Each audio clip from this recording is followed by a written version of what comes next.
तो देखिए बच्चों, केस स्टडी बेस्ड क्वेश्चन है। इस केस स्टडी में कहा गया है कि एक इलेक्ट्रॉन अगर किसी वी नॉट वेलोसिटी से मैग्नेटिक फील्ड के परपेंडिकुलर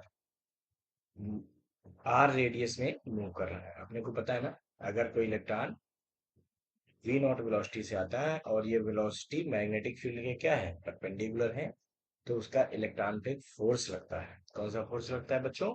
ये लगता है लॉरेंज फोर्स। और वो फोर्स कितना लगता है? वो लगता है क्यू वी क्रॉस बी, है ना। और इस फोर्स की वजह से इलेक्ट्रॉन जो होता है उसका पाथ क्या हो जाता है, सर्कुलर हो जाता है। अच्छा, तो यही इन्होंने कहा है कि उसका पाथ जो है वो क्या हो गया, सर्कुलर हो गया है।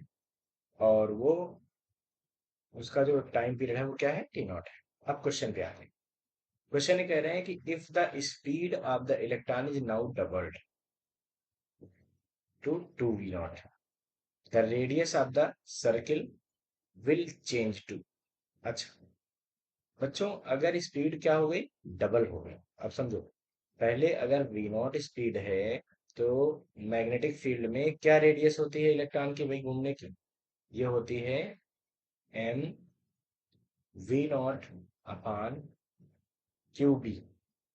तो यहाँ चूंकि इलेक्ट्रॉन है तो इलेक्ट्रॉन का चार्ज लगेगा, तो इलेक्ट्रॉन के चार्ज को क्यू की जगह हम लोग चाहे तो क्या लिख सकते हैं, ई बी। ये उसकी इनिशियल रेडियस। ठीक है।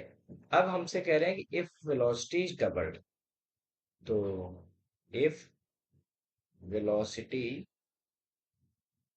Is two v naught, then इसकी रेडियस अब बच्चों क्या आ जाएगी, ये आर डैश मान लेते हैं, क्या आ जाएगी, एम, मास वही रहेगा, वेलोसिटी कितनी हो गई, two v naught upon e B.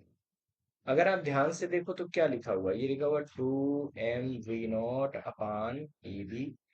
या मैं अगर बेसिक बात यहाँ पे करता हूँ तो ये लिखा हुआ है टू आर नॉट। क्या लिखा हुआ है, टू आर नॉट। इसका मतलब इस समय जो रेडियस हो जाएगी वो पहले की डबल हो जाएगी। डबल होने का मतलब ये बी वाला ऑप्शन करेक्ट हो जाएगा। So B option will be correct, that the radius of the electron will be doubled. बच्चे इसको फटाफट नोट कर लीजिए। Thank you.